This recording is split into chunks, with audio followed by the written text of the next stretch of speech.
ញសម្បត្តិតាមណា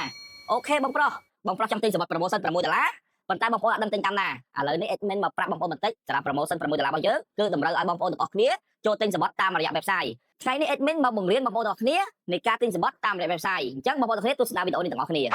ចឹងបងប្អូនទាំងគ្នាគាត់ទៅចូលទៅក្នុង page Sutter Garden City ហើយអូមកខាងក្រោមបងប្អូនទាំងគ្នានឹងឃើញថ្ងៃ promotion 6 ដុល្លារតែម្ដងអញ្ចឹងបងប្អូនទាំងគ្នាចុចទៅលើ caption ខាងលើបងប្អូនទាំងគ្នានឹងឃើញ link website តែម្ដង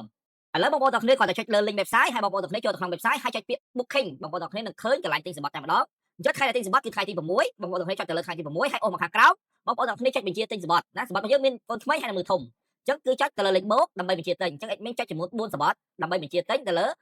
website តែម្ដងអញ្ចឹងបងប្អូនទាំងគ្នាអូមកខាងក្រោមបន្តិចទៀតបងប្អូនទាំងគ្នាត្រូវបំពេញឈ្មោះ email ហើយនិងលេខទូរស័ព្ទសូមបញ្ជាក់បងប្អូនបន្តិចប្រសិនបើបងប្អូនទាំងគ្នាគ្មាន email បងប្អូនទាំងគ្នាមិនអាចទិញសម្បត្តិរបស់យើងបានទេចំណុចទី4នេះគឺថ្ងៃដែលបងប្អូនដែលបញ្ជាទិញចុចសញ្ញាគ្រីចុចពាក្យ confirm booking ហើយបងប្អូនទាំងគ្នាចូលត្រួតពិនិត្យទៅលើសម្បត្តិឈ្មោះ email ហើយនិងលេខទូរស័ព្ទបងប្អូនទាំងគ្នាឲ្យបានត្រឹមត្រូវនៅពេលដែលបងប្អូនត្រួតពិនិត្យរួចរាល់បងប្អូនអូមកខាងក្រោមបន្តិចបងប្អូននឹងឃើញធនាគារ MFA ចុចពីលើហ្នឹងទៅបងប្អូនទាំងគ្នាចូលកន្លែងបង់លុយតែម្ដងនៅពេលដែលបងប្អូនទាំងគ្នាបានបង់លុយរួចរាល់សម្បត្តិបងប្អូនទាំងគ្នានឹងលោតចូល email តែម្ដងធនាគារដែលទិញបានគឺធនាគារ MFA តែមួយគត់ complete follow ដើម្បីឈ្នះសម្បត្តិចូលលេងសួនទឹក free